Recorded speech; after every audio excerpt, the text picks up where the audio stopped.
So I pulled 3 cards, and the first one's the environment. The second one is what's going on underneath, like your subconscious or what's changing. And the third is the outcome. And then I'll choose a chakra card to see how, from this deck, here's the 7 chakras cards, to see how it complements the spread. Okay, well, your first card in your environment is the same as the 7 of Swords, or excuse me, the 6 of Swords. And this is about leaving the past behind, moving forward, and not your whole past, of course, but usually this card is indicative of a woman and a child in a boat, and they're moving, there's 6 swords in the boat, and they're moving towards uncharted territory. It's like leaving any negative situation behind and moving into a lighter, adventurous, or at least feeling like it's going to be lighter than it was. And of course, the swords are about our mental thinking, our worries, our fears. So this card is gently saying you are thinking more optimistically, you're more hopeful.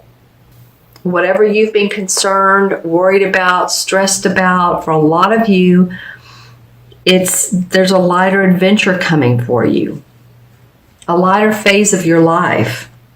Okay, and so the next card, in fact, you have 2 7s in your spread. The last 2 are 7s. This is the 7 major arcana card, and this is the 7 of Pentacles, which is about your money. So the major arcana cards are what? Well, they're the universe saying, this is your spiritual life lesson right now. This is a teaching for you, and this is the area of what's changing. And in your changing position is the same as the Chariot. And I love that for you guys, because the power of your soul is pushing you and nudging you steadily forward. So whether you're setting new goals, or you're developing ideas, or you're planning a journey, which very much could be these 2 guys are facing each other, it's really essential that you carry it out with thought. And since this is so much of a thinking card, I feel like that's apropos that you have done that, or you're in the midst of planning and setting new goals and ideas forward. So, tap into your inner guidance and balance that with self-control and perseverance, and you're likely to manifest a triumph. So perseverance, self-control, hard work, your inner guidance. So this is really kind of like strength and power moving forward. And I say power, but the power within you is ready to move forward. You don't have to do life's ups and downs alone. There's people around you that are in support of you.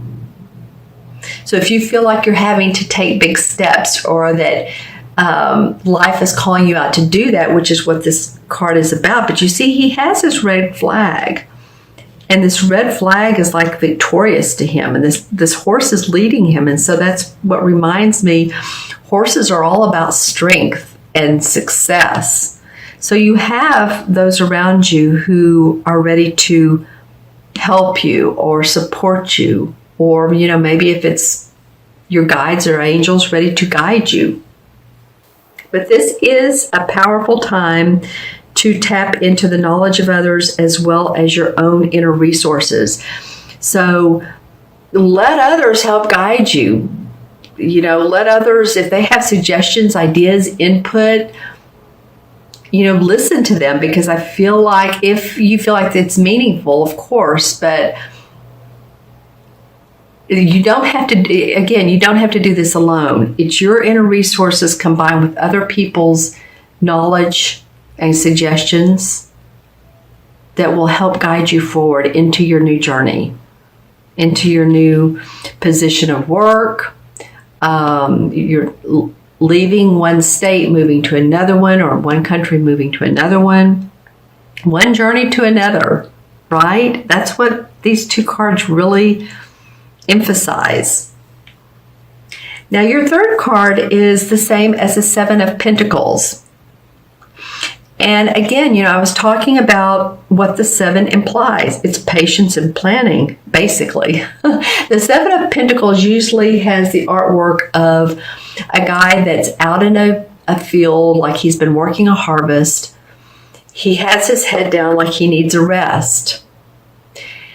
And so he can manifest more, so he can manifest abundantly. But he needs to take that time out to reflect. So allow yourself to do some introspection. There's these two columns here. Again, this is about balance. And there's the sun in the middle, the stars on one side, and there's green on the other. So it combines all the earthly elements. You have everything you need. But when it comes to your money and your body and your health, your specific, again, your surroundings, what's outside of you as well as your physical body, you may want to take a time out and not abort the project or leave the project behind, but visualize so that you can come back to it and move things in the direction that you want. So basically, your environment is saying, okay, you're definitely moving away from what hasn't worked. The universe is calling you out to use your guidance and other people's suggestions so that you can move in a successful way. There's planning and patience that around your physical activity and money. So let things be okay. Let things pan out how the divine universe wants them to, but that's what it's asking you to do. Let's see what the chakra card, it's like this top one wants to come out, so I'm going to pull it. The third eye. Okay, so that is of course, the third eye chakra in the middle of the forehead or between the two eyebrows. It's psychic intuition, it's clairvoyancy. It's about raising your vibration to be able to receive intuitive hits. The key words are I see.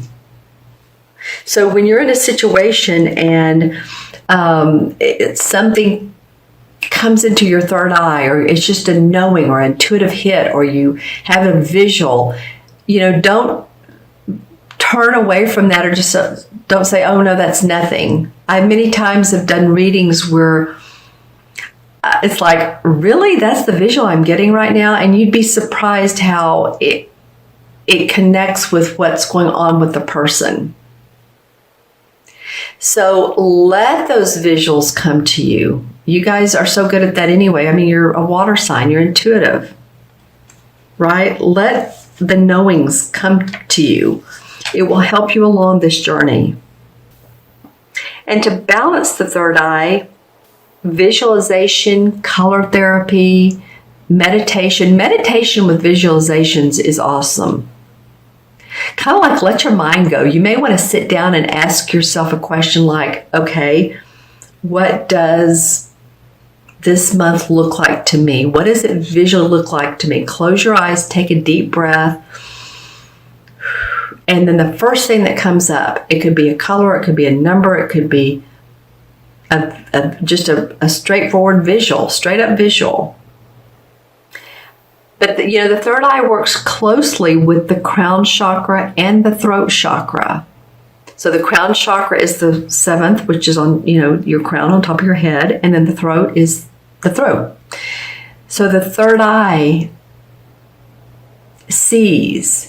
And therefore, with the throat, it expresses. With the crown, the seventh, it gains the spiritual wisdom in order to see. So the third eye is a lot of fun to play with. And if you'd like, I do that. That's one of the things I do is work with people to open up their third eye. And the orange-red button is the order reading button. From there, you'll see my menu of services. That's one of them. Or you can get a tarot reading or numerology, whatever you like. But you can go on there and order reading, and then the scheduler will contact me. So what this is saying is, while you're on this change, while you're on this journey, use your intuition. Allow it to come up and empower you. And if you're an empathic person, which, as you know, that means just picking up on other people's energies, then know it's a gift. I know sometimes, we need to raise our vibration in order not to take on everyone's energy. But some of that may be coming up for some of you as well. So, you may want to work with the stones. So for the third eye, the amethyst would be great. Color purple. I highly suggest amethyst. There's other stones, but this is all about intuition. Okay, my friends, I'm going to add up the 3 cards. So we have 6 and 7 is 13, and 7 is 20. And that reduces to a 2. And 2 in numerology is about diplomacy and patience. And that's what we're talking about here. On this third one is the outcome. Have patience, have peace, diplomacy. When I draw out the number 2 when I'm doing a numerology reading, it reminds me of a swan on a lake. Just peaceful, not bothering anybody. So being diplomatic with the nature around the swan. So, there's a calling out for you to do that and have that inner guidance to allow you to move forward. Okay?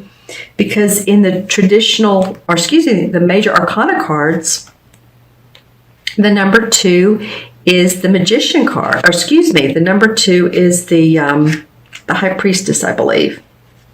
Yes.